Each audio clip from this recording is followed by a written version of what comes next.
roll back into town.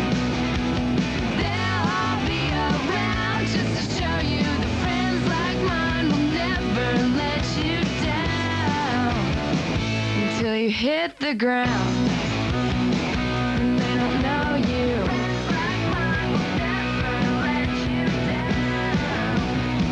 And they don't know you.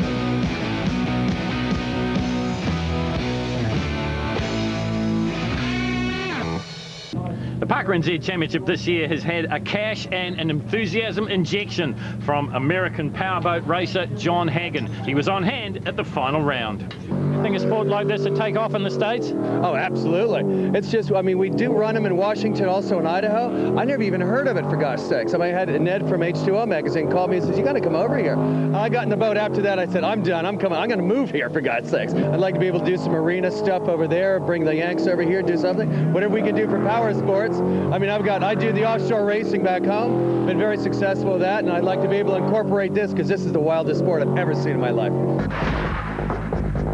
Oh, you can shut your eyes and cross everything, but this guy, if he runs to his potential, he'll win this round, and we've still got one elimination to come. What a fantastic job this man has done. You've got to say, had he been right from the season get-go, no one would have got close. Absolutely, and it's been a while since we've seen someone in Superboat dominating like Richard Burt at the moment, is with something like 3.5 to 4 seconds up his sleeve. 19.26, another sub-20 split. Just dropped the RPM to roll the boat into the turn, and he's driving smart. This is smooth. Well, that's right, I've mentioned it before. Peter Cowie not here to defend his Bow Repairs Superboat title, but this is a Cowie-esque performance. He was beating him last year by 3, 4 and 5 seconds, and that's exactly what Richard Burt and Roger Maunder are doing. You talk about Cowie, what about the original Mr. Smooth, Rodney Pohio? Oh, 45.06! Well, no one has gone faster than Richard Burt, and in your face, and you can see it in black and white. Well, we have saved the best of our coverage of the Parker NZ New Zealand Jet Sprinting Championship for last. This is the final two at the final round of the championship here at Featherston. You heard me say before that they've lengthened the course. They've made it Bow Repairs Superboat friendly. We've seen some outstanding runs, and Daryl Hutton has really got a bit of a mountain to climb here, Jamie. Well, we talk about all of these New Zealand-built boats, and the Stingers and the Macrafts have typically dominated the championships, but this is a unique boat.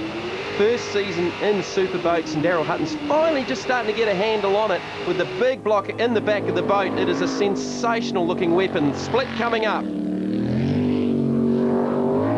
20.01 at the split. Well, if you cast your mind back, I think it was an 18-second split for that 45-second run for Richard Burt, but he's got to get to the finish, and that's what Daryl and Mel have to do as well. This brand new Hawkins design out of Tauranga.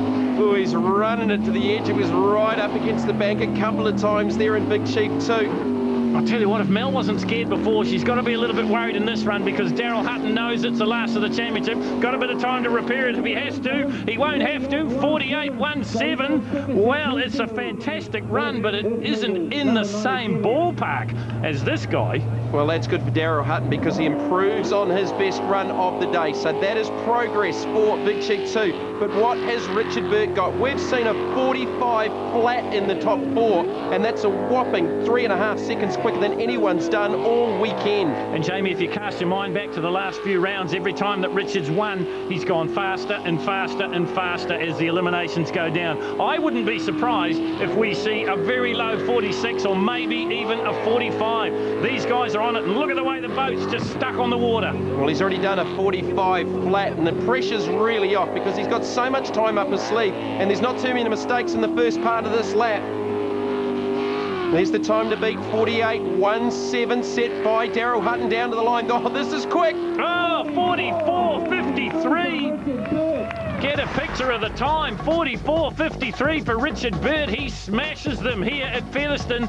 Daryl Hutton, 48.17. It's another time zone. Richard Burt gets better and better. Roll on next year.